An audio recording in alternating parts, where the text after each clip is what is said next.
My name is Mara Chen, and I'm about to tell you the most unbelievable love story you've ever heard.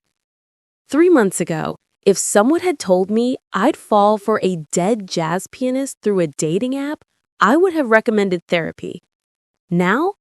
Well, let's just say my Spotify Wrapped is going to be very confusing this year. It started with a breakup. Not just any breakup. The kind that gets trending hashtags and think pieces about toxic masculinity in the indie music scene. My ex-boyfriend and creative partner, Jake Morrison, decided our breakthrough single, Midnight Static, was his breakthrough single. Apparently, my melody, my lyrics, and my late-night inspiration sessions didn't count because he arranged it better and had the industry connections. The worst part? It worked. The song hit number 3 on the indie charts, with his name alone in the credits. My lawyer said I had a case, but lawsuits cost money I didn't have, and Jake's new label had armies of lawyers who probably ate songwriter rights for breakfast. So there I was, 26 years old, sitting in my Brooklyn studio apartment that smelled like ramen and broken dreams, watching my song play on morning talk shows while Jake charmed hosts with stories about his creative process. Each interview felt like watching someone else wear my skin. My best friend Zoe practically kicked down my door after a week of my hermit routine. "Mara," she said, waving her phone like a weapon, "you need to get back out there. Not for love. God knows you need a break from musicians with egos, but for revenge. The best revenge is living well and maybe finding someone who makes Jake look like the discount bin narcissist he is." That's how she convinced me to download Heartbeat, the new dating app everyone was obsessing over. "It's not like Tinder," she insisted. "It uses this crazy algorithm that analyzes your Spotify, your social media, even your typing patterns to find your actual soulmate, like scary accurate. My cousin matched with her now husband at 98% compatibility." I rolled my eyes, but honestly, I was curious. After Jake, I'd started questioning my judgment in everything, especially men. Maybe an algorithm could do better than my heart, which had apparently been calibrated wrong from the factory. The sign-up process was intense. Heartbeat wanted access to everything. My music streaming, my photos, my messages for communication style analysis, even my smart home devices. The terms of service was longer than most novels, but who actually reads those things? I clicked accept and started building my profile. The interface was sleek, almost hypnotic.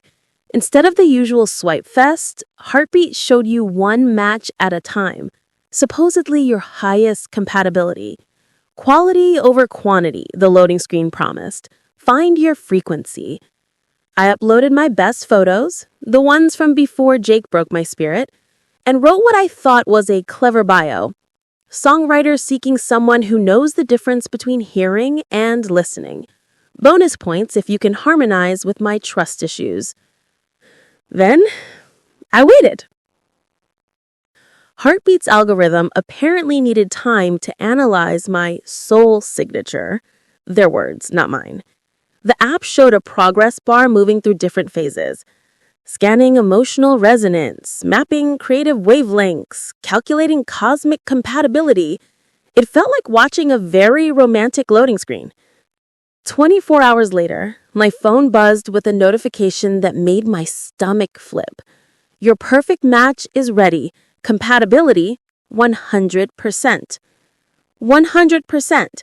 Not 99%, not 98%, like Zoe's cousin's success story. Perfect compatibility, according to an app that claimed to read souls through Spotify data. I almost didn't open it. What if it was a mistake? What if it was another Jake, charming on the surface but hollow underneath? But curiosity won, the way it always does with me. I tapped the notification. The profile that loaded made me forget how to breathe. His name was Elias B., 29, and his main photo stopped me cold. It wasn't a typical dating app selfie or Gymnera shot. Instead, it showed a figure silhouetted against what looked like a 1920s speakeasy, all amber light and cigarette smoke. He was seated at a piano, hands frozen mid-chord, his face turned toward the camera with a smile that seemed to hold secrets. But it was his eyes that got me. Even in the sepia-toned photo, they seemed to look directly at me, like he could see through the screen into my cluttered apartment, my messy life, my broken heart. There was something old soul about them, ancient almost, but also playful, dangerous. His bio was simple: jazz pianist seeking a muse who hears the blue notes. I've been waiting for someone who understands that the most beautiful music lives in the spaces between the sounds. Below that, in smaller text, favorite era, the roaring 20s, favorite time, 3 a.m. when the world gets honest. Currently listening to the sound of rain on cobblestones and distant trumpets. I stared at the screen for a full minute. Everything about this profile should have screamed pretentious hipster, but instead it felt familiar, like coming home to a place I'd never been. My finger hovered over the connect button. Something felt different about this, bigger than just another dating app match. The rational part of my brain, the part that sounded suspiciously like my therapist, warned me to be careful. I was vulnerable, fresh off a betrayal, probably projecting meaning onto digital pixels. But the songwriter in me, the part that still believed in magic despite Jake's best efforts to kill it, whispered something else. What if? I pressed connect. Immediately, my phone made a sound I'd never heard before. Not the usual ping or buzz, but something like an old-fashioned typewriter bell, the kind you hear in movies about 1940s newsrooms. A message appeared, but not in the usual chat bubble format. Instead, it materialized across my screen in an old typewriter font, complete with slightly uneven letters in that distinctive monospace spacing. Clack, clack, clack. Ding! Well, hello there, beautiful. Care for a duet? I blinked, then blinked again. The message stayed there, looking like it had been typed on actual paper and somehow digitized. Even the margins looked aged, like old sheet music. My hands were shaking as I typed back. That's quite an opening line. Do you always lead with jazz metaphors? Clack, clack, clack. Ding! Only for dolls who look like they know their way around a melody. Tell me, Mara, what's your key signature? The way he used my name made something flutter in my chest. But how did he? I checked his profile again. There was no way he could have seen my name yet. Heartbeat kept names hidden until both people matched. Unless... How do you know my name? I typed, my reporter instincts kicking in despite the butterflies. Clack, clack, clack. Ding! Call it intuition, sweetheart.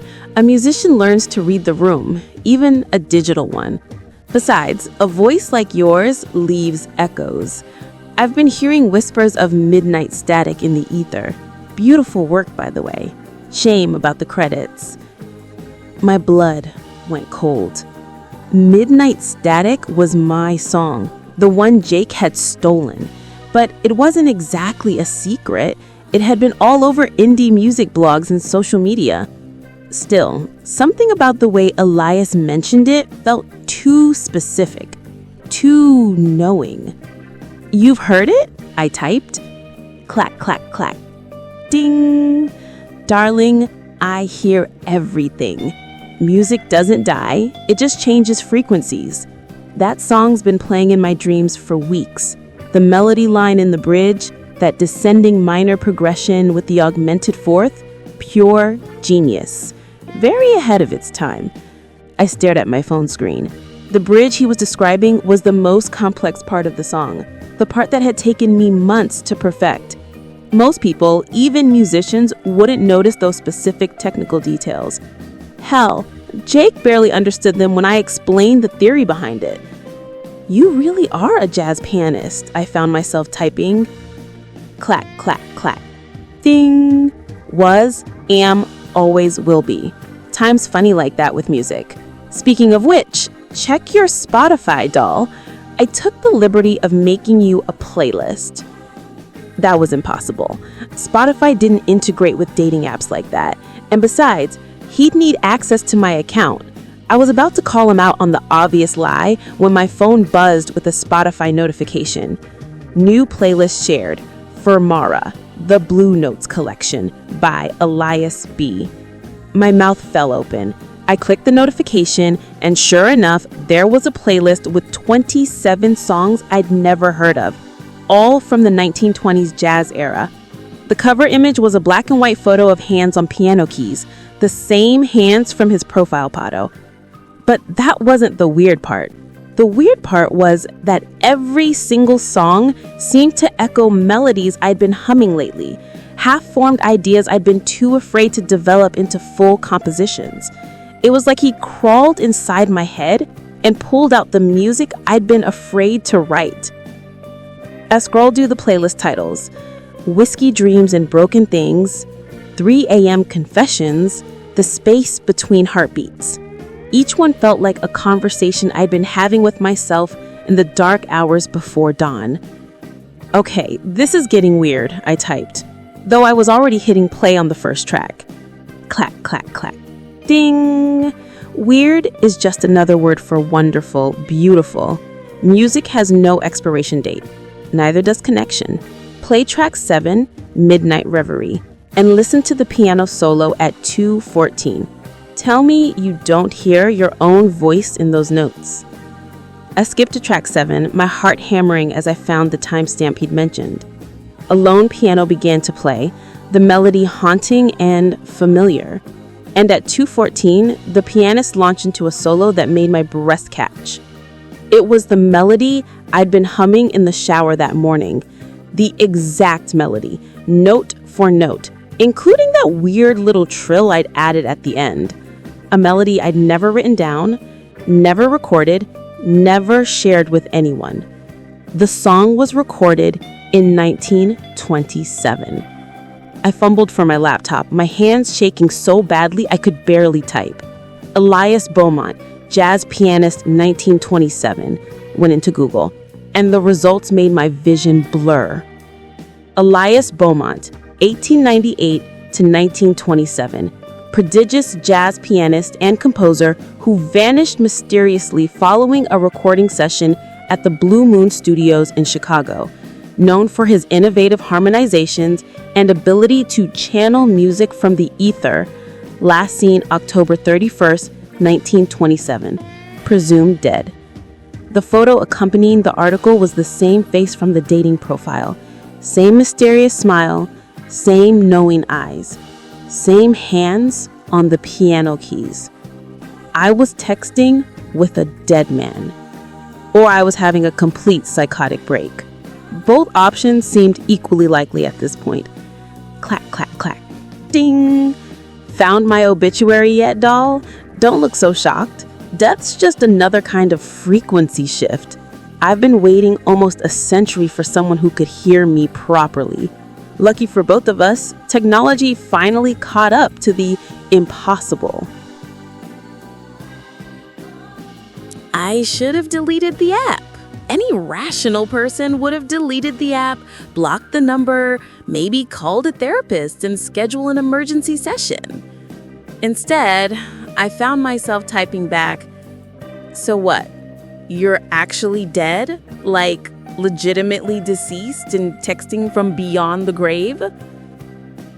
Clack, clack, clack. Ding! Deceased is such an ugly word, sweetheart. I prefer temporarily corporally challenged. And I'm not texting. I'm channeling through whatever digital seance board you call Heartbeat. Impressive little app, really. The algorithm doesn't just read souls, it bridges them across space and time. Revolutionary stuff. I laughed despite myself. Even dead, apparently. This guy had charm. Right, because that's totally how dating apps work. Next, you'll tell me you've been swiping right from the afterlife. Clack, clack, clack, ding. Actually, doll, you swiped right on me. I've been broadcasting on your frequency for months, ever since that song of yours started echoing through the in-between. Took Heartbeat's little algorithm to finally complete the circuit. Quantum entanglement meets romantic comedy. Shakespeare would have loved it. This was insane. I was having a conversation with what was either an elaborate catfish or an actual ghost, and somehow the ghost's explanation was starting to seem more plausible. At least it would explain the impossible knowledge, the typewriter font, and the way my apartment had suddenly gotten 10 degrees cooler. I typed, "Prove it," surprising myself with my boldness. If you're really Elias Beaumont, jazz pianist extraordinaire, prove you're here, right now, in my apartment. Clack, clack, clack, ding. Challenge accepted, beautiful. Look at your piano. I froze. I hadn't mentioned having a piano. I glanced across the room at my grandmother's old upright, a 1960s Baldwin that had been collecting dust since I'd moved in. I'd been too heartbroken to play since the Jake situation, too afraid that music would just remind me of everything I'd lost. As I watched, the piano bench slowly slid out from under the keys. "No," I whispered, scrambling backwards until I hit my bedroom door. "No, no, no. This is not happening." The piano keys depressed one by one, playing a slow, haunting melody I recognized from the playlist, Midnight Reverie. But this time it was different, sadder, like the music was reaching across decades of silence just to find me. My phone buzzed. Clack, clack, clack, ding. Still need proof, doll? Or are you ready to believe that some connections transcend minor inconveniences like mortality? I slid down the door until I was sitting on the floor, staring at the piano as it continued to play itself. The melody was beautiful and impossible and completely fucking terrifying. "This isn't real," I said out loud, my voice shaking. Ghosts aren't. This doesn't happen to people like me." The piano stopped. The silence was somehow worse than the impossible music. Clack, clack, clack, ding. "What exactly are people like you, Mara? People who hear music and rain? People who write melodies that make angels weep? People whose hearts beat in 4/4 time? Because from where I'm sitting, or floating technically, you're exactly the kind of person this happens to. Magic finds the magical, sweetheart. Always has." I wiped my eyes, not realizing I'd started crying. I'm not magical. I'm a mess. I'm a songwriter who can't get credit for her own songs, living in an overpriced apartment, eating cereal for dinner because I'm too depressed to cook. If there's any magic in that, I'm missing it. You wrote Midnight Static, Mara. You channeled something beautiful from the darkest parts of your soul and turned it into art. That backstabbing charlatan couldn't do that with a century of practice. Magic isn't about having your life together, doll. It's about creating something from nothing, pulling music out of thin air. You do that every time you hum in the shower. How do you... Never mind. Of course you know about the shower humming. I took a shaky breath. So what happens now? Do we date?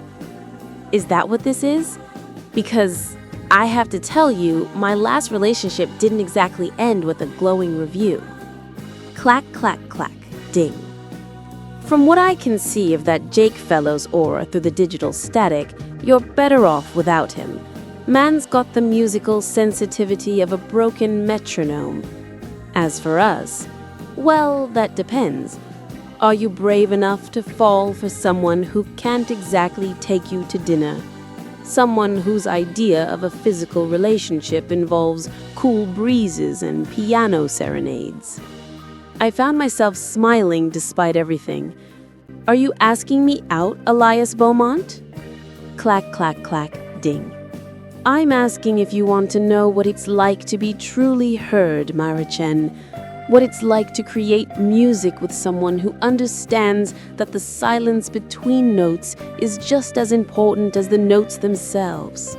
What it's like to be loved by someone who's waited almost a century for the privilege. My heart did something complicated in my chest.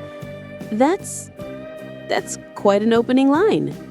Clack, clack, clack, ding. Stick with me, doll. I've got about 97 years worth of material saved up. Despite everything, the impossibility, the insanity, the fact that I was apparently developing feelings for a dead person I'd met 20 minutes ago, I laughed. Really laughed, for the first time since Jake had shattered my world. Okay, I said out loud, addressing the empty apartment that suddenly didn't feel so empty. Okay, Elias, I'm listening. But I have rules for dating ghosts. Clack, clack, clack, ding. I'm all ears, beautiful. Well, metaphorically speaking. First, no more possessing my piano without permission. A girl needs warning before spontaneous supernatural serenades. Clack, clack, clack, ding. Fair enough. Though I should mention, your piano seems to enjoy the attention. She's been silent for months. I can feel her loneliness from here. Instruments are like people, doll. They need to sing to stay alive. Second, I need to understand the rules. How does this work? Can you only communicate through the app? What are your supernatural limitations? Clack, clack, clack, ding. Good questions. The app is our strongest connection, but I can influence electronics when the veil is thin, usually around 3 a.m., when the world gets quiet enough for ghosts to speak. As for limitations, every message, every musical manifestation costs me echo time, pieces of what keeps me tethered to this frequency. Spend too much, and I fade to static. A chill ran down my spine. What does that mean exactly, fade to static? Clack, clack, clack, ding. It means I get one chance at this, sweetheart. One chance to find someone who can anchor me to the music that keeps me whole. One chance at love that transcends the inconvenience of being dead. No pressure or anything. Jesus, Elias. You really know how to make a girl feel special. But I was smiling as I typed it.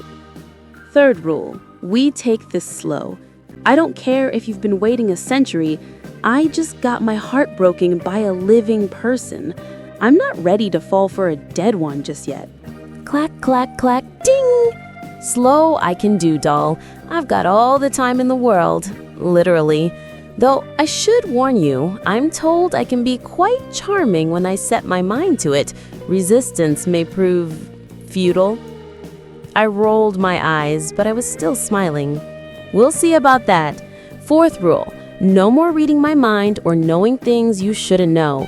If we're doing this, I want to tell you about myself, the normal way.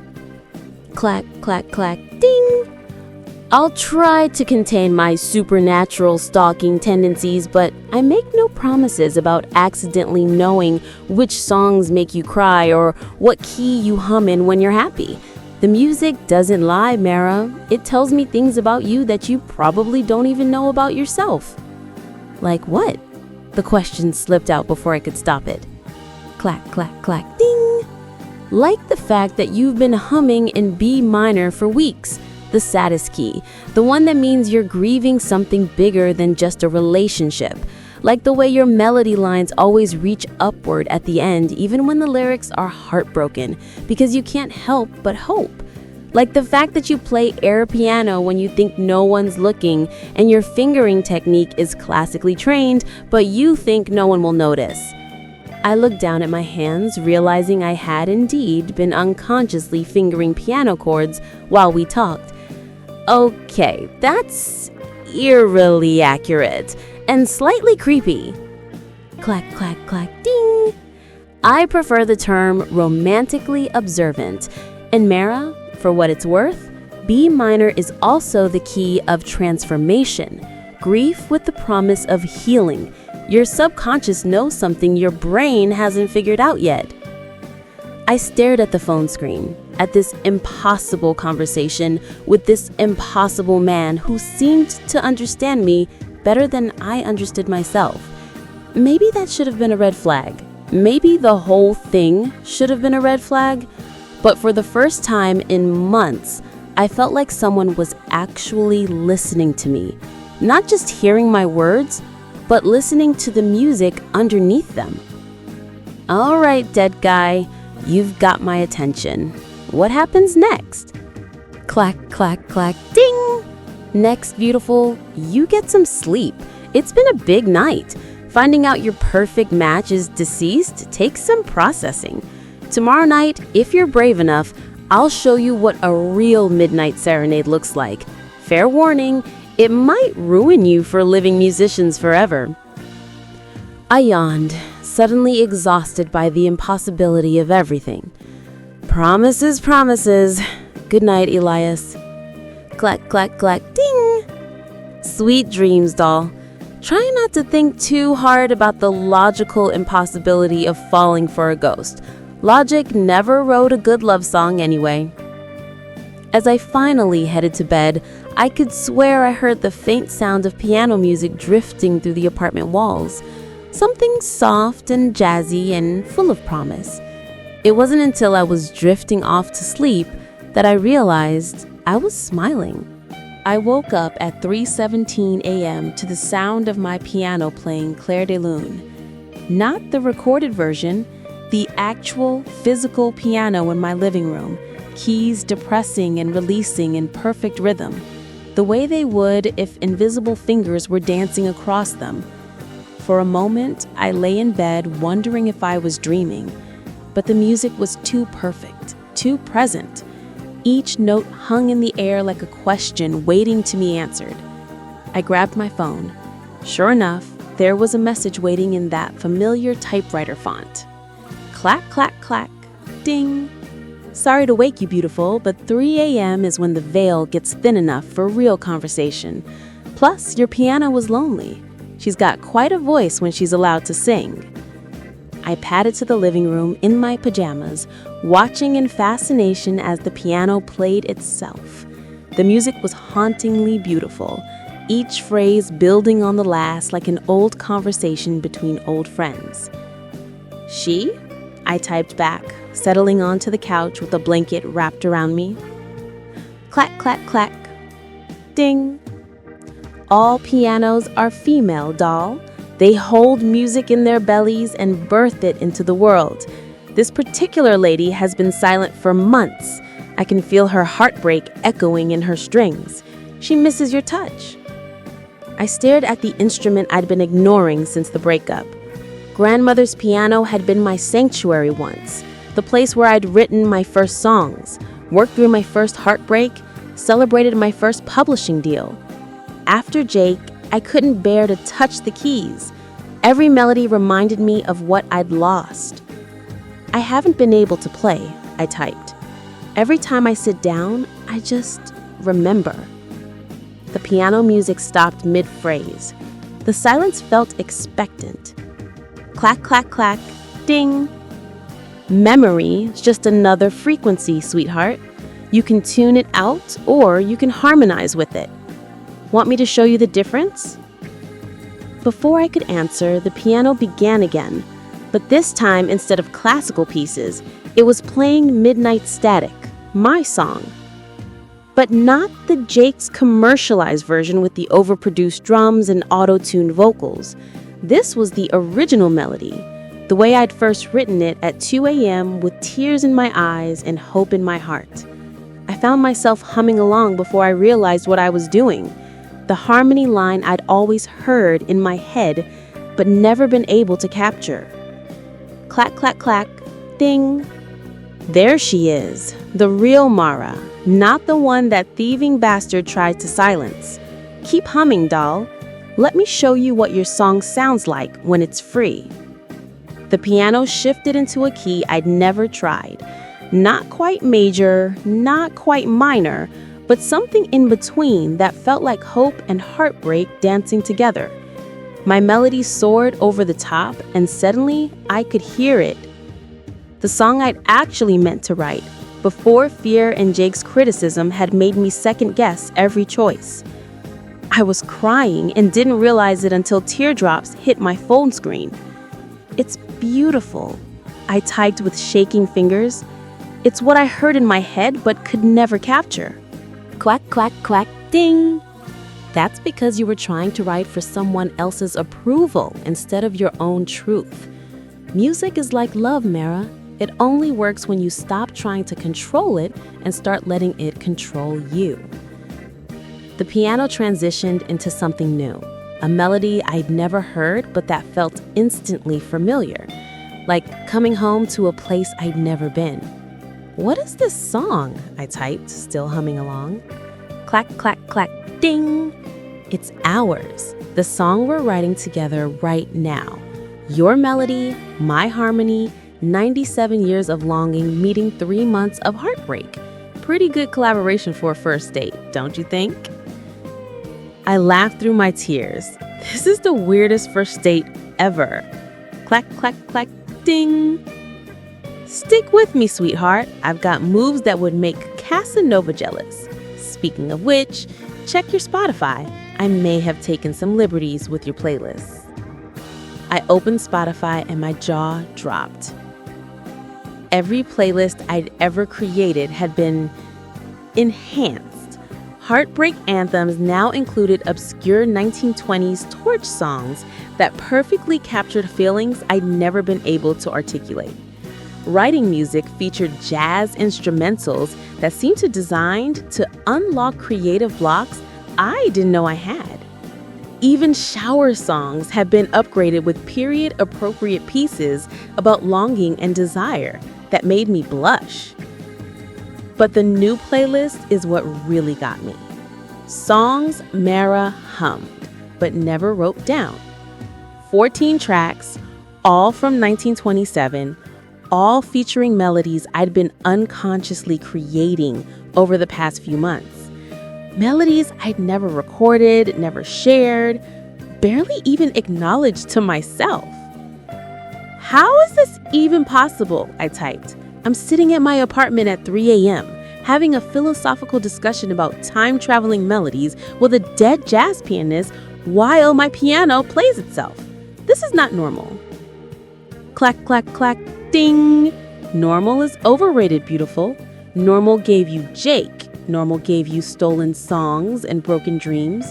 Normal is for people who don't have 100% compatibility with dead men who can make electronics sing love letters.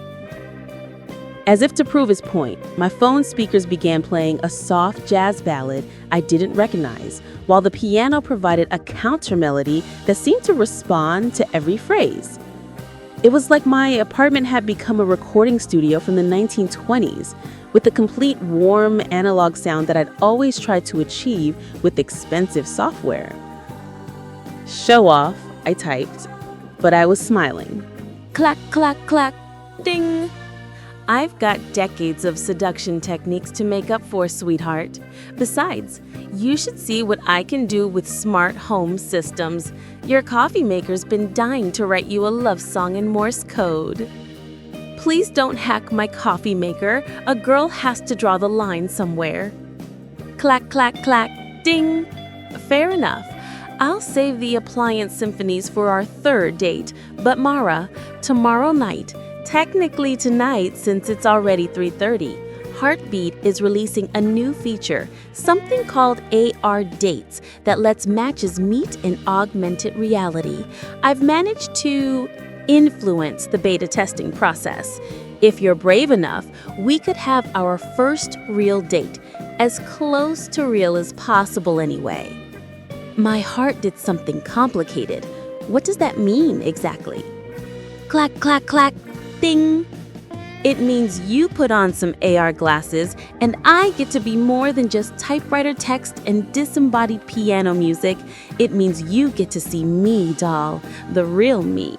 Or as real as quantum mechanics and desperate longing can manage. And if I say yes, clack, clack, clack, ding, then tomorrow night at midnight, you get to find out what it's like to slow dance with a ghost. Fair warning, I'm told I'm an excellent dancer, nearly a century of practice. I stared at the phone screen, my heart hammering against my ribs. This was insane. This was impossible. This was the kind of thing that happened in movies, not to broke songwriters in Brooklyn.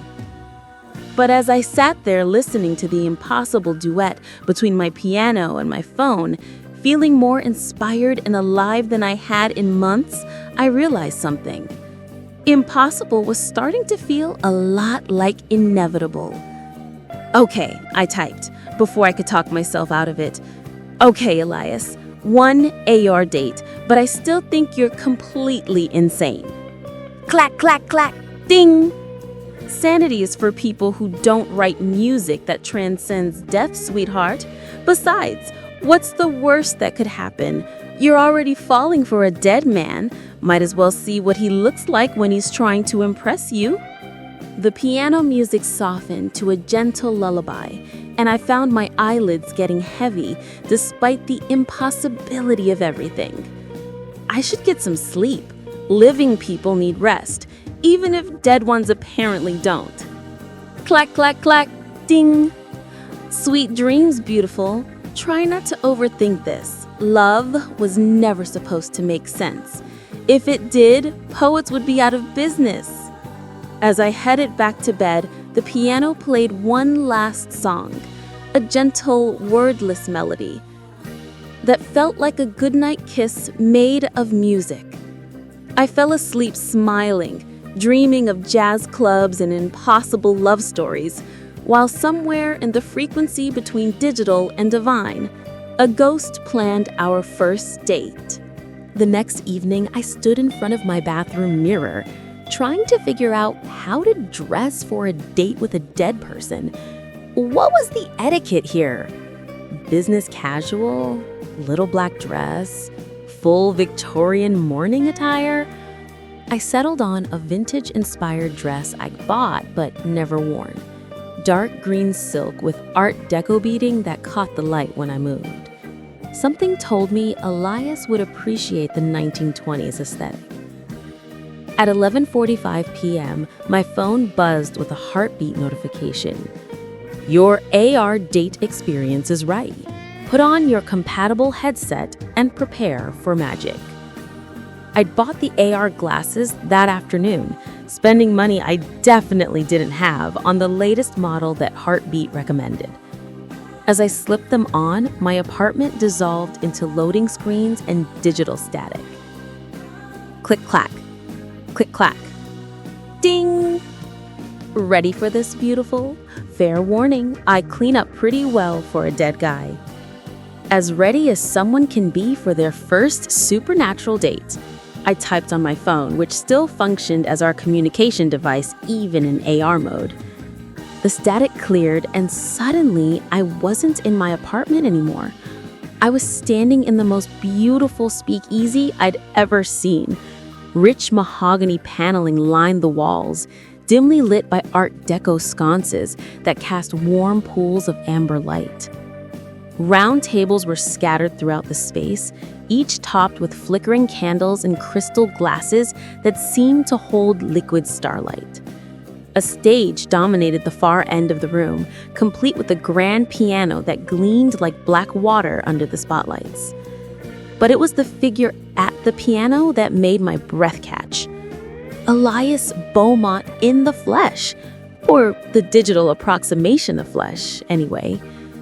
He was even more striking in motion than in his profile photos. Tall and lean with dark hair that caught the light when he moved, and those same knowing eyes that seemed to see straight through me. He wore a perfectly tailored white tuxedo that somehow managed to look both timeless and impossibly elegant, like he'd stepped out of a 1920s fashion magazine. When he saw me, he smiled, that same mysterious expression from his photos, but now it was directed entirely at me. And he stood up from the piano bench with fluid grace. "Well, hello there, gorgeous," he said, and his voice was exactly what I'd imagined. Smooth as aged whiskey, with just a hint of that old-fashioned transatlantic accent that made everything sound like poetry. "You look absolutely stunning. Though I have to say, that dress would have caused quite the scandal in my day." I looked down at my outfit, which was modest by today's standards, but probably risque for 1927. "Too much?" "Not nearly enough," he said with a grin that made my heart skip. But then again, I've always had progressive views about women's fashion, among other things. He walked toward me with the confident stride of someone who owned every room he entered, and I realized I could actually see him, not perfectly solid, but more than a ghost, less than fully corporeal, like he was projected from somewhere just slightly out of phase with reality. "May I?" he asked, extending his hand. I reached out tentatively, half expecting my fingers to pass through his. Instead, I felt something. Not quite flash, but not nothing either. Warmth that was almost real, pressure that was almost there, like touching someone through silk. "How is this possible?" I whispered, staring at our joined hands. "Quantum entanglement meets desperate romantic longing," he said, his thumb tracing circles on my palm that I could actually feel. "The AR system creates a bridge between your reality and let's call it my frequency. For a few hours, I get to be almost real, almost human." He led me to a table near the stage, and I noticed that everything I touched felt genuinely present. The smooth leather of the chair, the cool crystal of the champagne glass that had appeared as if by magic, even the silk tablecloth beneath my fingertips. "This is incredible," I said, looking around the speakeasy that seemed to breathe with its own life. "It feels completely real." "That's because it is real, doll. Not physically, maybe, but emotionally, spiritually, the ways that actually matter." He settled in the chair across from me, and even sitting, he had a presence that filled the space. "This place, it's built from memories. My memories of the clubs I used to play, mixed with your dreams of what jazz should feel like. The AR system just gave us a place to meet in the middle." A server appeared, another semi-translucent figure in 1920s attire, and placed a bottle of champagne on our table. The court popped like a distant fireworks. "To impossible things," he said, raising his glass. "To questioning my sanity," I replied, clinking our glasses against his. The champagne tasted like starlight and possibility, fizzy and warm and completely unreal, yet somehow more real than anything I'd experienced in months. "So," I said, settling back in my chair, "tell me about yourself. The living version, I mean. What was Elias Beaumont like before he became a supernatural dating app phenomenon?" His laugh was rich and genuine. Trouble, mostly. "I was born in New Orleans in 1898. Learned piano from my grandmother, who claimed she could channel the spirits of dead composers. Thought she was crazy until I started hearing the music too, melodies that came from somewhere else, harmonies that existed in the spaces between what was written and what was felt. The family gift? Something like that. I could hear what people needed to hear, play what they needed to feel. Made me popular at parties and dangerous in jazz clubs. Nothing quite like a piano player who can read your emotional state and soundtrack your life in real time. I leaned forward, fascinated. Is that what you're doing now? Reading my emotional state? Always, he said with that devastating smile. Right now, you're oscillating between fascination and terror, with underlying notes of longing you don't want to admit to yourself. Also, you're thinking about what it would be like to kiss me, which is flattering but complicated given my current state of existence. I blushed so hard I was sure he could see it even in the dim lighting. You're very sure of yourself for a dead person. Sweetheart, I've had almost a century to perfect my confidence. Besides, the music doesn't lie. You're broadcasting your feelings on frequencies I've been trained to read since I was 5 years old. To prove his point, he moved to the piano and began to play. But this wasn't just any song. It was the exact emotional soundtrack of my internal monologue. Nervous anticipation in the treble, growing attraction in the bass line, with little flourishes that perfectly captured my attempts at witty banter. Show off, I said, but I was laughing. You haven't seen anything yet, though. The music shifted, and suddenly other instruments joined in. A saxophone that seemed to materialize from the shadows, a stand-up bass that hummed with low, seductive energy, drums that whispered rather than crashed. The entire speakeasy became a recording studio with Elias conducting an invisible jazz ensemble that played the story of our impossible connection. Dance with me, he said, standing and extending his hand again. I should warn you, I'm not much of a dancer, especially not to jazz. Then it's a good thing I'm an excellent teacher and that we've got all night. I let him lead me to a small, clear space near the piano, his hand settling on my waist like it belonged there. The contact was electric, not quite real, but more intense than anything I'd felt with fully corporeal men. Mara, he said quietly, and my name sounded like a prayer in his voice. Yeah? I need you to know something. This, us, tonight, all of it, it's costing me. Every moment I spend manifested like this uses up echo time I can't get back. My heart clenched. How much time? I don't know exactly. Could be days, could be weeks. But each date, each conversation, each time I make your piano sing, it all draws from the same well. And when that well dries up, I fade to static. I remembered what he told me the night before. I fade to nothing, doll. This isn't a sustainable long-term relationship strategy. The music around us had shifted to something melancholy, and I realized the invisible orchestra was responding to our emotional state. Even in an artificial environment, even with a dead man, the music was telling our truth. So why are you doing this? I asked. Why risk everything for someone you just met?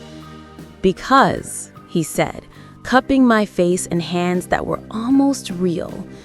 I've been waiting 97 years to feel this alive.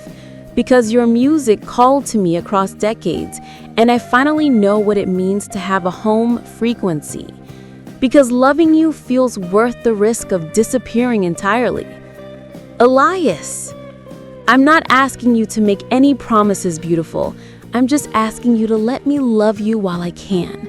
Let me show you what it's like to be cherished by someone who understands that the most beautiful things are often the most fragile. The smart thing would have been to walk away, to end this impossible romance before it could break my heart in ways Jake never could have managed. To choose safety over the terrifying beauty of loving someone I could lose to static and silence. Instead, I stood on my tiptoes and kissed him. He tasted like midnight and jazz clubs and promises too dangerous to keep. Like magic that had learned to take human form. The kiss was electric and impossible and more real than anything in my actual physical life. When we broke apart, he was glowing, literally glowing with soft golden light that made him look like something from a dream. "Well," he said with a breathless laugh, "that was worth about 3 days of echo time right there." "Don't joke about that," I said, though I was smiling. "Doll, if I can't joke about my own impending dissolution, what can I joke about? Besides, some things are worth the cost. That kiss? Definitely worth the cost." The speakeasy around us began to flicker, the edges growing fuzzy like an old photograph. "Time's up?" I asked. "For tonight. The AR system can only maintain this level of reality for so long. But Mara?" He took my hands in his, and I could feel him already starting to fade. "Tomorrow night, I want to show you something. Something that might change everything." "What?" "The truth about how I died, and more importantly, how I might be able to live again." The next day passed in a haze of distracted songwriting and obsessive Googling. I'd started researching everything I could find about Elias Beaumont, diving deep into jazz history forums and digitized newspaper archives. The more I learned, the more questions I had. Elias hadn't just been any jazz pianist. He'd been a prodigy, a revolutionary who'd been working on something he called quantum harmonics in the months before his disappearance. According to a 1927 interview in Downbeat magazine, he claimed he was close to discovering the mathematical frequency that connects all music across time and space. Most people had dismissed it as artistic pretension, but I was starting to think Elias had been onto something much bigger. The circumstances of his disappearance were murky. He'd gone into Blue Moon Studios on October 31st, 1927, for what was supposed to be a solo recording session. The studio owner, Tommy the Shark Marconi, claimed Elias had never shown up, but witnesses had seen him enter the building, and his car was found parked outside the next morning. The police investigation had been perfunctory at best. Rumors suggested payoffs, cover-ups, and mob connections. Within a month, the story had disappeared from the newspapers entirely. But it was the final piece of evidence that made my blood run cold. A death certificate dated November 15, 1927. Cause of death listed as accidental drowning, despite the fact that Elias's body had never been found, and the nearest body of water was Lake Michigan, 15 miles from the studio. Someone had wanted Elias Beaumont declared legally dead. The question was why. My phone buzzed at 2:47 p.m. with a message in familiar typewriter font. Clack, clack, clack, ding. Found something interesting, didn't you, doll? I can feel your detective work from here. You're broadcasting curiosity and outrage on frequencies that taste like justice and sound like determination. You were murdered, I typed back. The studio owner, Tommy Marconi, he was connected to the Chicago outfit. You discovered something they didn't want you to share. Clack, clack, clack, ding. Sharp as a tack and twice as dangerous. Yes, beautiful, I was killed. Shot twice in the chest and dumped in a place where bodies don't surface. But that's not the interesting part. What's the interesting part? Clack, clack, clack, ding. The interesting part is why they killed me. It wasn't for money or territory or any of the usual reasons men die in dark alleys. They killed me because I'd figured out how to encode consciousness into sound waves, how to make music that could transcend death itself. I stared at the screen, my hand shaking. You're talking about the quantum harmonics research. Clack, clack, clack, ding. I'm talking about immortality, sweetheart, not the vampire kind. The kind where love and art become so perfectly intertwined that they create their own frequency, their own reality. I was 3 days away from the breakthrough when Tommy's boys found me. But you're here. You're talking to me. Doesn't that mean you succeeded? Clack, clack, clack, ding! I succeeded in not dying, doll. There's a difference.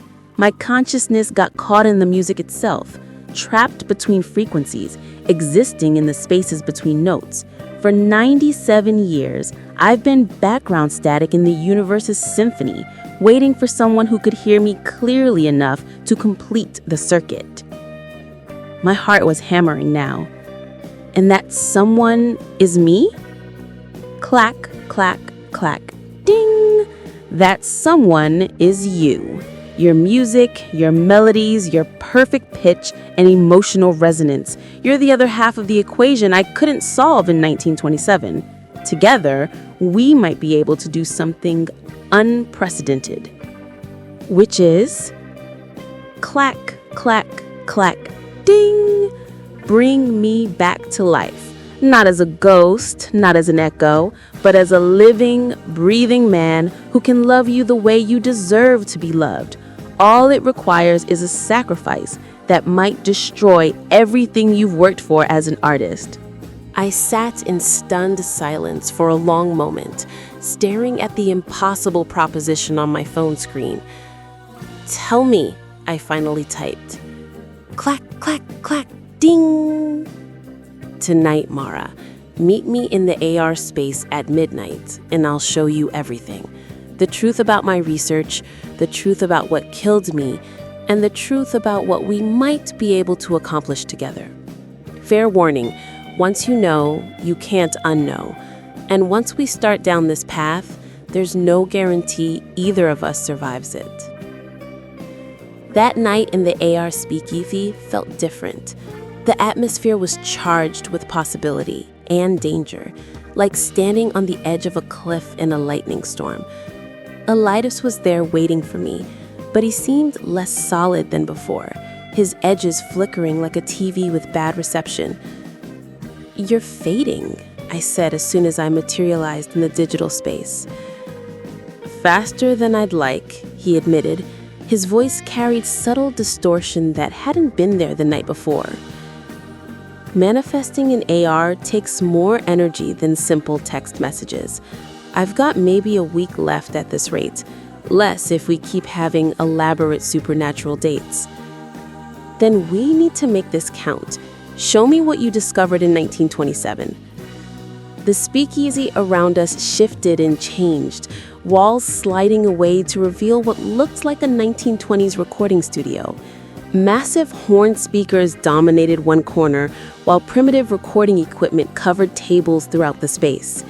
In the center sat a grand piano, connected to an elaborate contraption of wires, crystals, and devices I couldn't begin to identify. "This is a reconstruction of my lab," Elias said, moving to the piano with familiar ease. "The Blue Moon Studios basement, where I spent my final months chasing the impossible." He sat down at the bench and began to play. But this wasn't jazz. It was something mathematical, precise, with harmonies that seemed to exist in more dimensions than music should have. "Music is mathematics made audible," he said as he played. "Every note has a frequency. Every harmony creates interference patterns. Every melody carves pathways through space-time. What I discovered was that consciousness itself has a frequency signature." The crystals in his contraption began to glow in response to the music, pulsing with light that matched the rhythm of his playing. Quantum physics tells us that observation affects reality, that consciousness and the physical world are fundamentally connected. I theorized that if consciousness has a frequency, then sufficiently complex music could encode and preserve that consciousness beyond physical death. "You turned yourself into a song," I breathed, beginning to understand. "I turned myself into a symphony, doll, a living composition that could exist independent of flesh and blood. The problem is, I only had half the equation. I couldn't code consciousness into music, but I couldn't decode it back into physical form. For that, I needed something I couldn't create myself, which is a perfect harmonic resonance, another consciousness that vibrates at exactly the right frequency to complete the circuit. A soulmate, if you want to get metaphysical about it. He stopped playing and the crystal slowly dimmed. Your music, Mara, every song you've written, every melody you've hummed, it's been harmonizing with my encoded consciousness for months. That's why Heartbeat found us a 100% match. That's why you can hear me when others can't. We're literally made for each other on a quantum level. I moved closer to the piano, drawn by the impossible beauty of what he was describing. And if we complete this circuit, if we decode your consciousness back into physical form, then I come back to life, fully alive, fully human, fully able to love you the way living people do. His voice grew softer, more uncertain. But the process, it requires a perfect duet.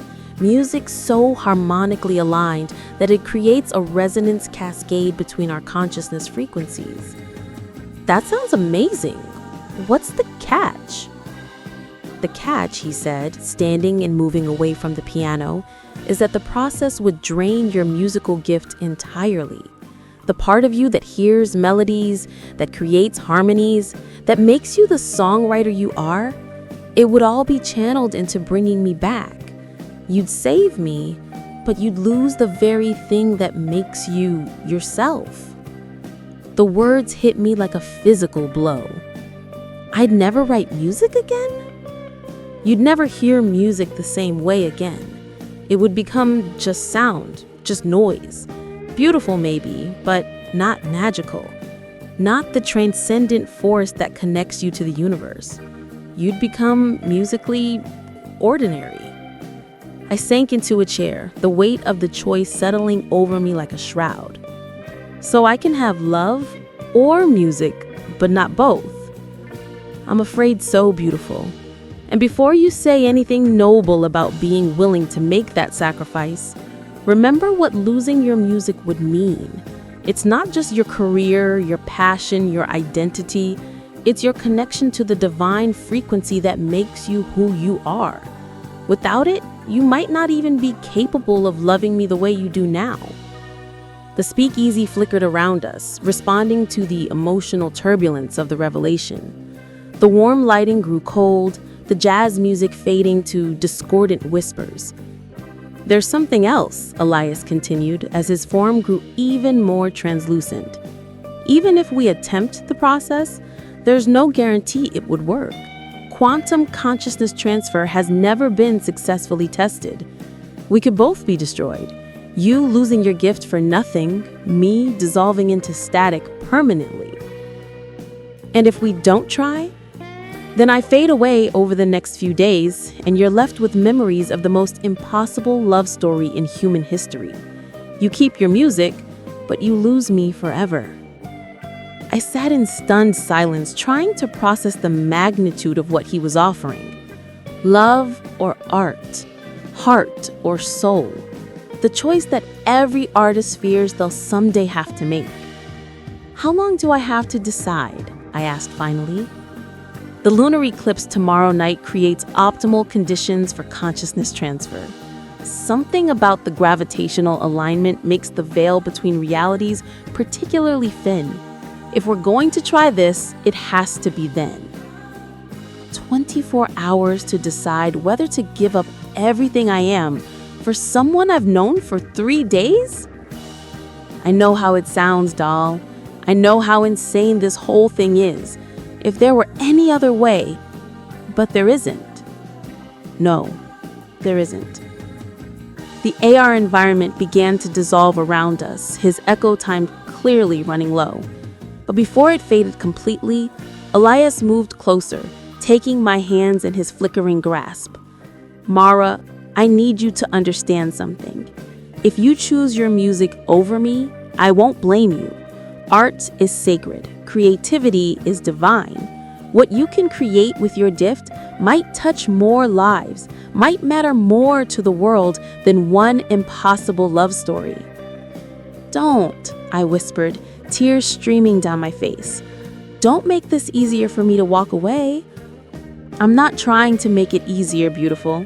I'm trying to make sure you know that whatever you choose, you're choosing for the right reasons. I've had 97 years to think about what matters most. Love is everything, but so is the music that connects us all." The speakeasy faded to black around us, leaving me alone in my apartment, with the weight of an impossible decision and less than 24 hours to make it. I couldn't sleep, I couldn't eat. I spent the entire next day pacing my apartment, staring at my piano, and researching everything I could about consciousness transfer and quantum music theory. Most of what I found was either complete pseudoscience or so far beyond my understanding that it might as well have been written in ancient Greek. But there was one lead I hadn't followed up on yet. At 3 p.m., I found myself standing outside Sunrise Manor Nursing Home in Queens, holding a bouquet of flowers and wondering if I was about to have the strangest conversation of my life. According to my research, Dorothy Kellerman was Elias's goddaughter and the only surviving person who had known him personally. She was 96 years old, and according to her nurse, still sharp as a tack. "You're here about Elias," she said before I'd even introduced myself. I'd found him in the sunroom, a tiny woman with silver hair and eyes that held decades of secrets. "I could tell the moment you walked in. You have that same lost look he used to get when he was working on something impossible." "You remember him?" "Honey, I was 8 years old when he disappeared, and I adored that man like he hung the moon. He taught me to play piano, told me stories about music that could make angels weep, promised me he'd play at my wedding someday." Her voice grew soft with memory. "I'm still waiting for him to keep that promise." I sat down beside her, not sure how to begin. "Mrs. Kellerman, I know this is going to sound crazy, but I think I've been in contact with Elias through a dating app." Instead of looking shocked or concerned for my mental health, she smiled. "About damn time. I was wondering when he'd figure out how to break through properly." You believe me?" "Sweetheart, I've been getting messages from that boy for 97 years. Piano music in the middle of the night, melodies that played themselves when I was sad, harmonies that only I could hear. He never fully left. He just couldn't communicate clearly until now." My heart was pounding. "Do you know what happened to him? The real story?" Dot's expression darkened. "I know Tommy Marconi killed him for refusing to sell his research to the Chicago outfit. They wanted to use Elias's consciousness transfer technology for their own purposes. Imagine being able to download the memories and skills of their enemies or preserve the minds of their leaders indefinitely. But Elias wouldn't give it to them. That boy was many things, charming, brilliant, occasionally reckless, but he wasn't evil. He knew his discovery could change the world, and he wasn't about to hand that kind of power over to gangsters." She leaned forward, her voice dropping to a whisper. But what they didn't know, what nobody knew, was that Elias had a backup plan. What kind of backup plan? He encoded his consciousness into more than just music, dear. He embedded it into a special recording, a master disc that contained not just his essence, but the complete formula for consciousness transfer. If someone could find that disc and play it with the right harmonic resonance, he could come back to life, I finished, my pulse racing. Full resurrection, not just as a ghost or an echo, but as a living, breathing human being. Dot smiled. The question is, are you brave enough to help him find it? Do you know where it is? I've known where it is for 97 years, honey. I've been waiting my entire life for the right person to come along and ask. She struggled to her feet, moving to an old record player in the corner of the sunroom. Elias gave it to me the night before he died, told me to keep it safe until someone came looking for him with music in their heart and love in their soul. From a hidden compartment in the record player's base, she withdrew a disc that looked like it had been made from crystallized starlight. It was translucent, opalescent, with grooves that seemed to shift and flow like liquid music. "This is it," she said, placing it carefully in my hands. The master recording of Elias Beaumont's consciousness, along with everything he discovered about the connection between music and the soul. Play this with the right harmonic resonance, and he comes home. I stared at the disc, feeling the weight of 97 years of waiting. What's the catch? There's always a catch. Dot's smile was sad but knowing. The catch, sweetheart, is that consciousness transfer is a two-way street. To bring him back completely, someone else has to provide the life force, the vital energy that powers human existence. It doesn't destroy the donor, but it changes them permanently. Changes them how? They become the anchor point between worlds, part human, part something else. They retain their gifts, their memories, their essential self, but they also become a bridge between life and death, between the physical and the spiritual. It's not quite human, not quite ghost, something entirely new. My head was spinning. So instead of losing my musical ability to bring him back, I'd become something more than human? Different from human, dear. Whether that's more or less depends on how you look at it. Dot settled back into her chair, studying my face. The eclipse is tonight. If you're going to do this, you need to decide soon. And whatever you choose it for love, not fear, not obligation, not desperation. True love, the kind worth reshaping reality for. I held the crystal disc up to the light, watching rainbows dance through its surface. Did you ever regret not trying to bring him back yourself? Every day for the first 50 years, she admitted. But I wasn't his match, dear. I loved him like a daughter loves a father, not like a woman loves her soulmate. That kind of harmonic resonance requires a different frequency entirely. You, on the other hand, you're singing his song even when you don't realize it. As I prepared to leave, Dot caught my hand. One more thing, sweetheart. If you do this, if you choose to bridge the worlds for love, remember that some changes are gifts, not sacrifices. Sometimes we have to become more than we were to love the way we were meant to love. I walked back to my apartment, clutching the crystal disc, my mind reeling with possibilities. Tonight was the lunar eclipse.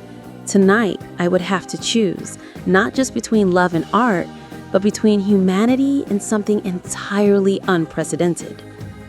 The question was, what did forever actually mean when you were dealing with love that transcended death itself?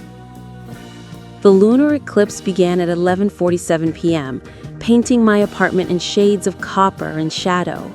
I had everything prepared: the crystal disc, my grandmother's piano, candles arranged in the specific pattern Dot had described, and a heart full of love so fierce it felt like it might tear me apart. My phone buzzed at exactly midnight. Clack, clack, clack, ding. It's time, isn't it, beautiful? I can feel the eclipse energy from here. The veil is thinner than it's been in decades. Did you find what you were looking for at the nursing home? I found everything, I typed back, my hands shaking. Your goddaughter kept your master recording safe for 97 years.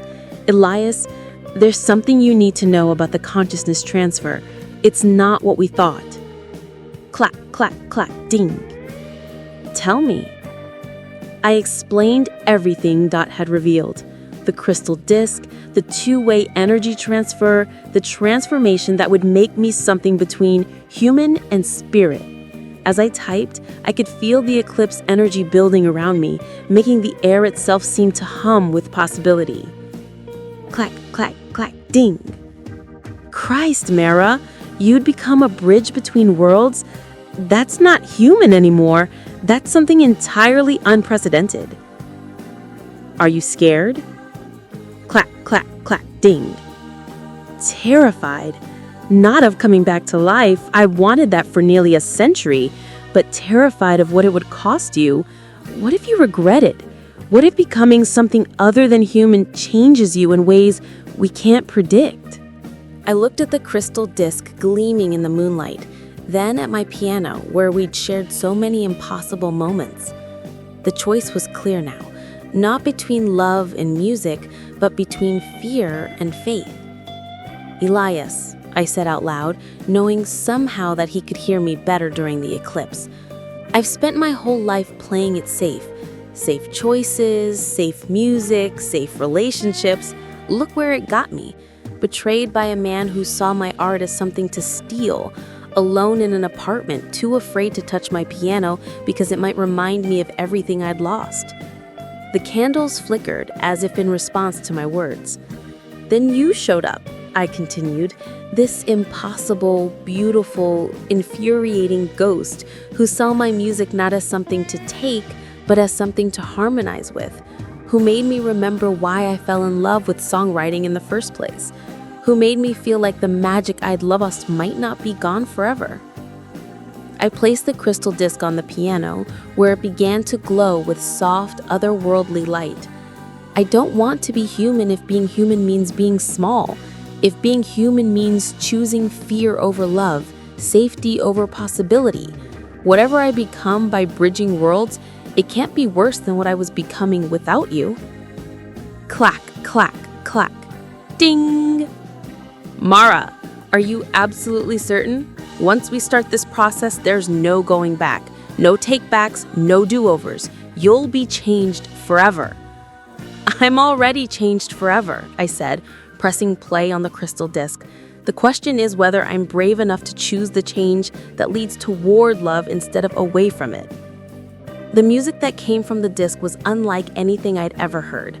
It wasn't just sound, it was crystallized emotion, compressed time, the mathematical essence of a human soul translated into pure harmony. As it played, I could see Elias's memories floating in the air around me like translucent photographs. His childhood in New Orleans, his first piano lesson, the night he discovered his gift for quantum harmonics, the moment he had realized he was going to die. I sat down at my piano and began to play along, finding the harmonic resonance that would complete his encoded consciousness. The melody came naturally, like breathing, like falling, like coming home to a place I'd always belonged but never found.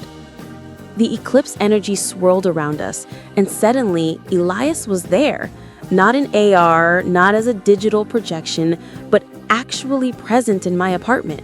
Still translucent, still flickering, but more real than he had ever been.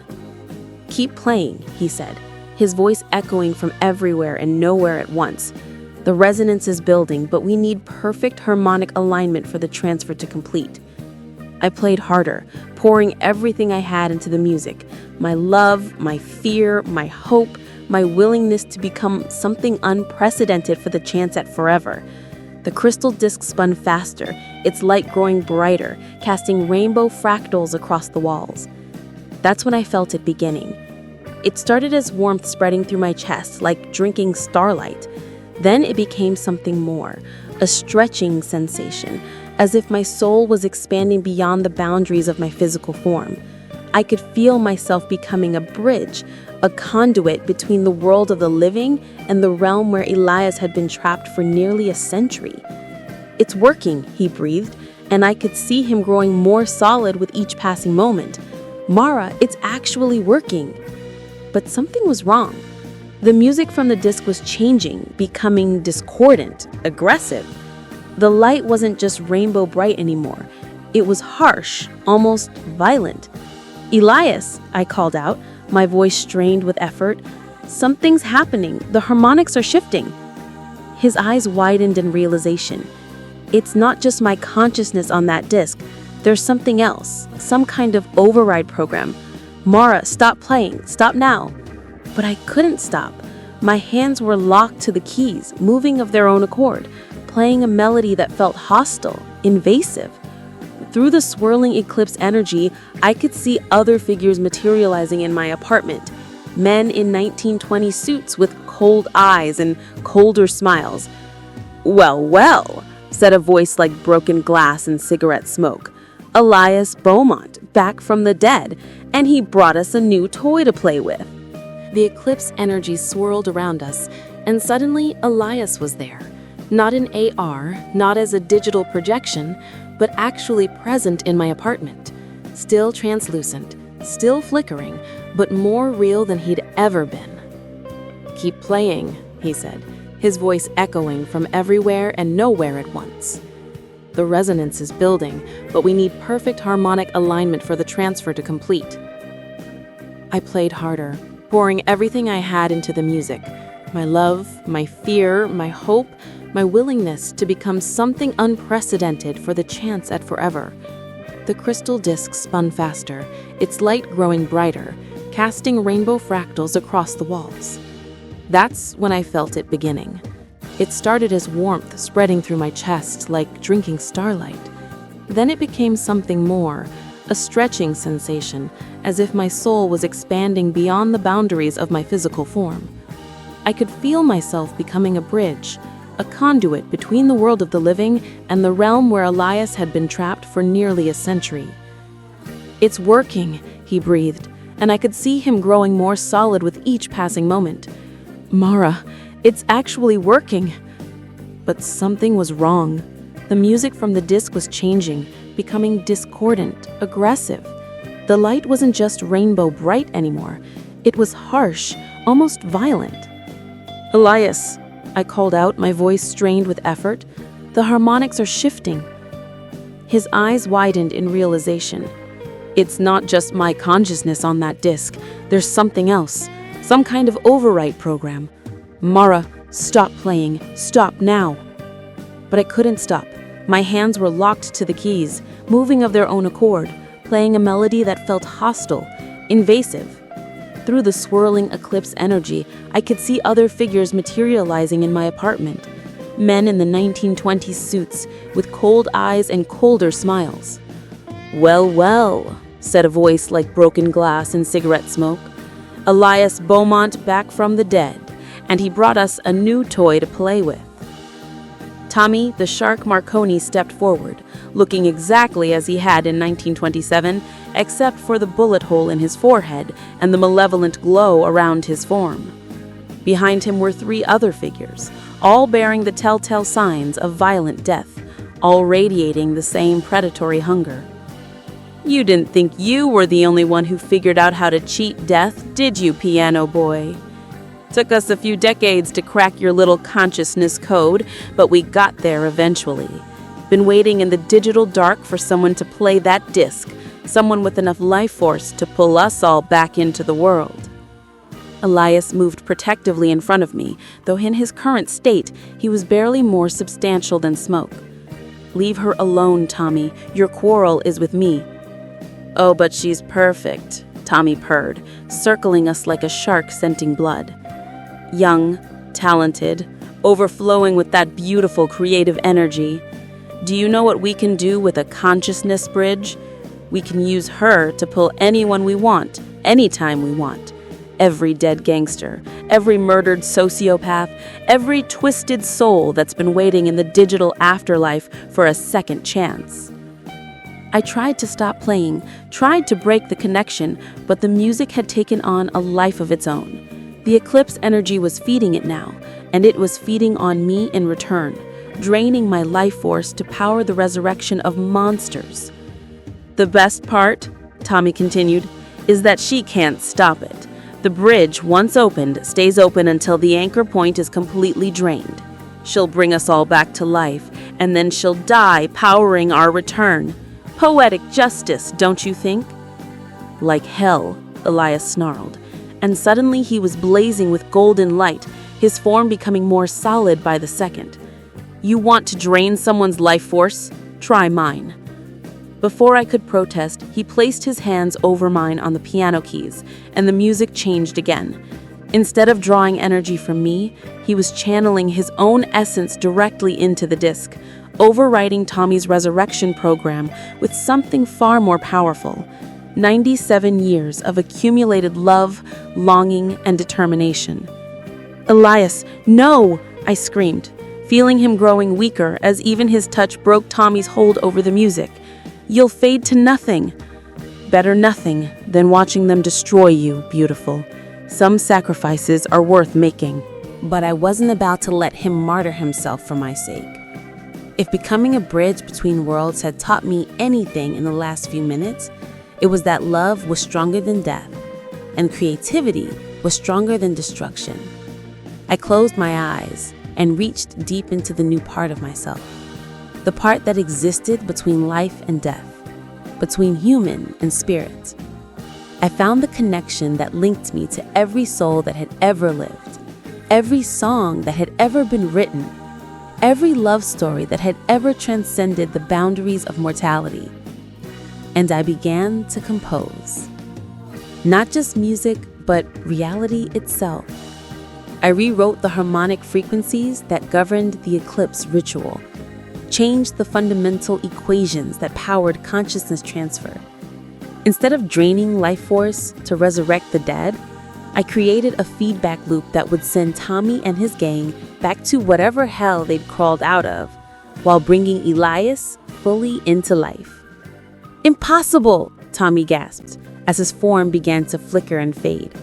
"You can't just rewrite quantum consciousness theory on the fly." "Watch me," I said, my voice harmonizing with the music in ways that made the air itself sing. "I'm not just a bridge between worlds anymore. I'm a composer of reality, a songwriter of souls, and your song ends now." The last thing Tommy screamed before dissolving into static was something about unfair advantages and cheating death. But I was too focused on Elias to pay attention to the complaints of a dead gangster.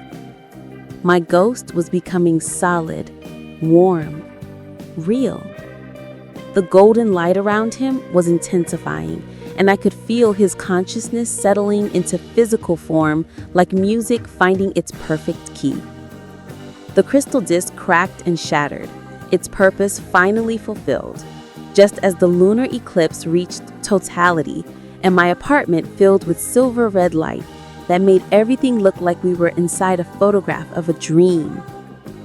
When the music finally stopped, when the eclipse energy faded, when the impossible became simply miraculous, I found myself sitting at my piano bench beside a man who was completely, entirely, beautifully alive. "Elias?" I whispered, afraid to believe it was real. "Hello, beautiful," he said, and his voice was warm flesh instead of digital echo, real breath instead of impossible transmission. "Miss me?" I threw my arms around him, and he was solid, warm, human. His heart was beating against mine. His skin was fever warm. His hair was soft under my fingers. Real. Completely real. "How do you feel?" I asked, pulling back to look at his face, to memorize every line and angle now that I could see them without the filter of augmented reality. "I feel like I've been holding my breath for 97 years and can finally exhale. Like coming home to a place I never knew existed. Like falling in love for the first time and the 1,000th time simultaneously." "And how do I feel?" I asked, suddenly worried about what I might have become in the process of bridging worlds. He studied my face with those same knowing eyes, but now they were looking at me from a living face, breathing and real, and mine. "You feel like the most powerful person in the room, like someone who just rewrote the laws of physics through the sheer force of love. Like a woman who can compose reality itself when the stakes are high enough." I took mental inventory of myself. I still felt human, still felt like Mara, but there was something more now, something that hummed with possibility, When I looked at my piano, I could see the music it was capable of making, written in golden threads through the air. When I looked at Elias, I could see the harmony lines that connected our souls like visible light. "I can see music," I said in wonder. "Not just hear it, but see it. The mathematical patterns, the emotional frequencies, the way sound creates reality instead of just describing it. You've become something unprecedented, not quite human, not quite spirit, but something entirely new. A composer of worlds, a songwriter of souls. The question is, are you okay with that?" I looked around my apartment, which still hummed with residual eclipse energy and the echoes of impossible music. I looked at my piano, which would never again be just an instrument, but would always be a gateway to magic.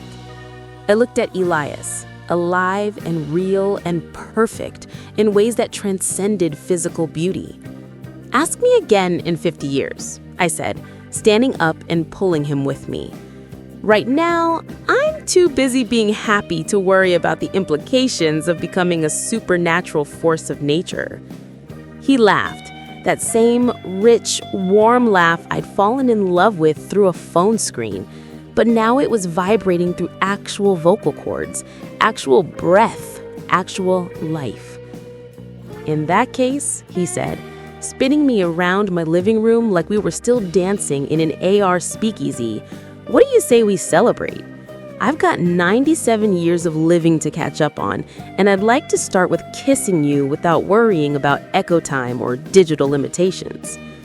"I thought you'd never ask," I said, and kissed him with all the passion of a woman who just discovered that love really could conquer death, time, space, and the occasional murderous ghost gangster.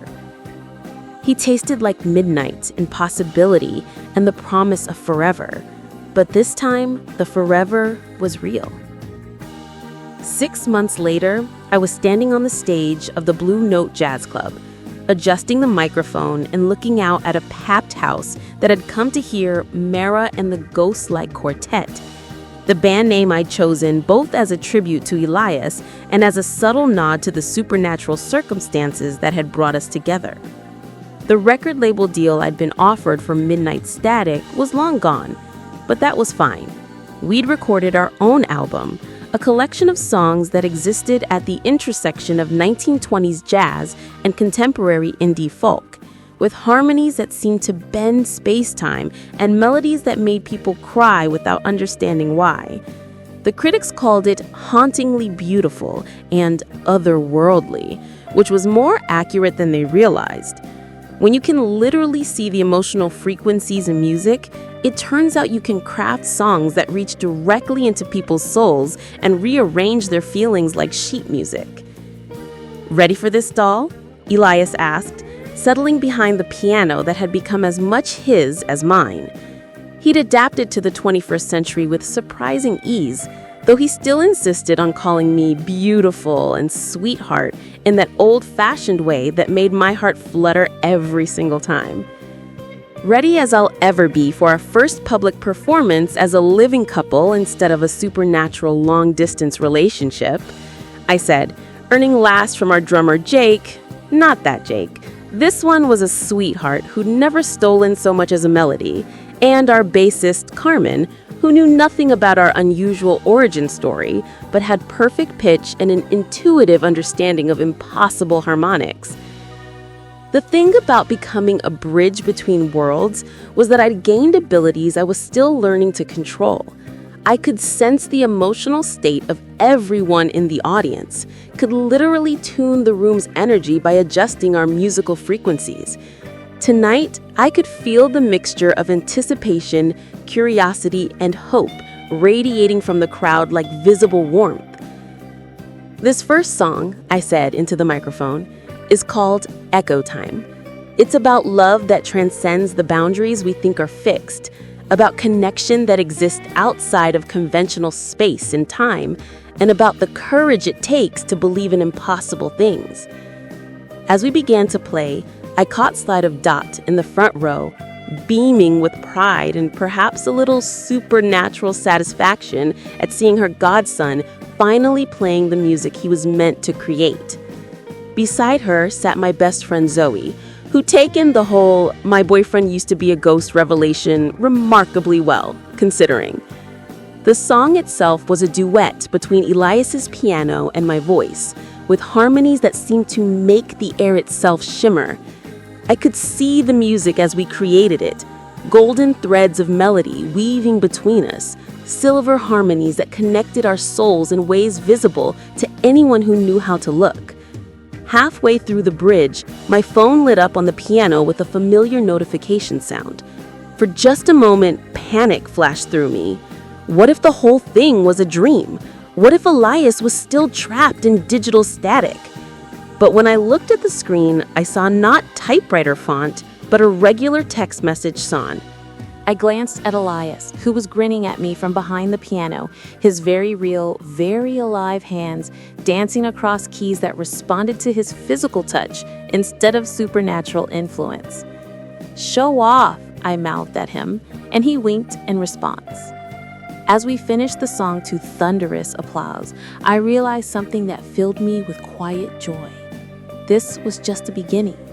We had decades ahead of us to create music that bridged worlds, to explore the implications of love that had literally conquered death, to discover what it meant to be human plus in a world that was still learning to accept even basic human complexity. There would be challenges, I knew, questions about Elias's lack of legal identity in the modern world, about my growing supernatural abilities, about what it meant to love someone whose very existence was a violation of natural law. But we'd faced down murderous ghost gangsters and rewritten the fundamental equations of consciousness. I figured we could handle a few bureaucratic complications. "What's next?" Elias asked as we took our bows, his hand finding mine with the easy intimacy of souls that had been harmonizing across time and space. I looked out at the audience, many of whom were wiping away tears they couldn't fully explain, all of whom had just experienced music that existed on frequencies they'd never accessed before.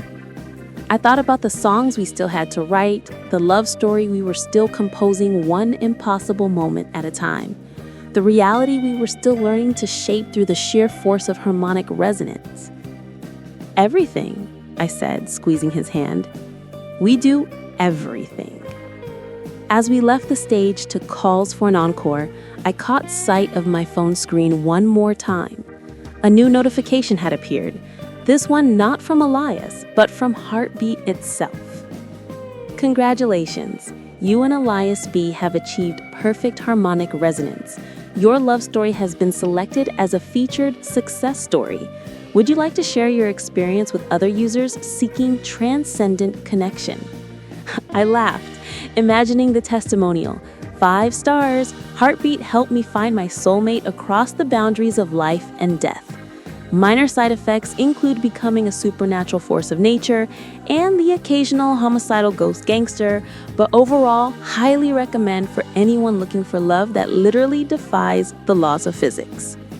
Instead, I simply marked the notification as maybe later and followed Elias back to our impossible life, where love songs came with mathematical equations and forever was measured in frequencies instead of years.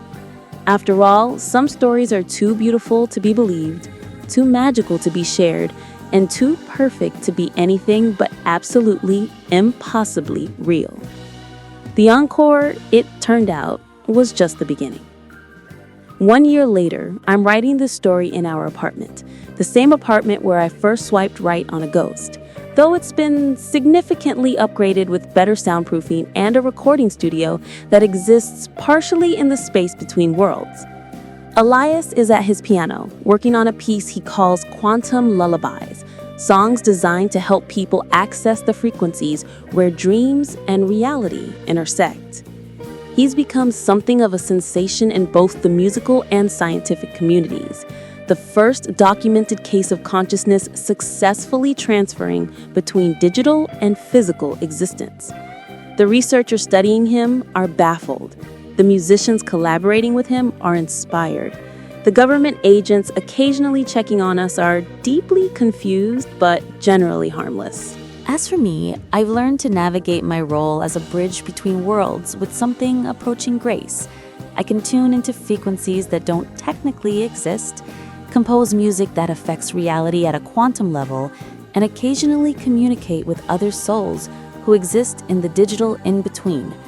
It's not quite human, but it's not human either. It's something entirely new. Heartbeat, it turns out, had been beta testing consciousness matching technology for months before we found each other. Our love story became their proof of concept, and they've since developed a whole division dedicated to transcendent connections. The terms of service are even longer now, and they require much more extensive waivers. But apparently, there are more impossible love stories out there than anyone realized. Sometimes, late at night, when the veil is thin, other couples reach out to us through the digital frequencies, living people who found their matches among the consciousnesses that exist in the spaces between life and death. We've become accidental counselors for a new kind of relationship, guides for love stories that require their own instruction manuals. Do you ever regret it? Elias asks, looking up from his composition. Giving up normal human existence for this complicated, beautiful, impossible life? I consider the question as I watch him work. This man who died in 1927 beloves me with the passion of someone who's been waiting nearly a century for exactly this moment, who creates music that exists on frequencies I can see, who kisses me with lips that shouldn't exist but are the most real thing I've ever felt. Ask me again in another 97 years, I say, the same answer I gave him on the night he came back to life. Right now, I'm too busy being happy to worry about the philosophical implications of transcendent love. He laughs, that same warm sound that first made me fall for a ghost through a phone screen, and returns to his composition. The melody he's playing sounds like forever, like coming home, like the mathematical equation for happily ever after. My phone buzzes with a notification, and for a moment, my heart skips the way it always does when technology makes unexpected sounds in our apartment. But it's just a message from Zoe, asking if we want to grab dinner this weekend with her and her new boyfriend, a perfectly normal, completely alive investment banker she met through traditional, non-supernatural dating apps. Living people problems, Elias says with a grin, having somehow sensed the content of the message through the frequencies of my amusement. The best kind, I agree, and settle in beside him on the piano bench to work on our latest composition, a love song written in the key of impossible, with harmonies that exist only in the spaces between heartbeats, for an audience that spans the gap between life and death. Outside, Brooklyn hums with the sounds of 8 million people living their regular human lives. Inside, we create music that rewrites reality one note at a time, proving every day that some love stories are too powerful for death, too beautiful for logic, and too perfect to be anything but absolutely, impossibly, eternally real. The song continues. The love endures. The frequencies align. And somewhere in the digital spaces between worlds, other impossible love stories are just beginning, waiting for someone brave enough to swipe right forever. Thank you for joining us today. If you enjoyed this story, please like and subscribe for more paranormal tales. And let us know in the comments which character's journey resonated most with you. Remember, in a world without destiny, every choice matters.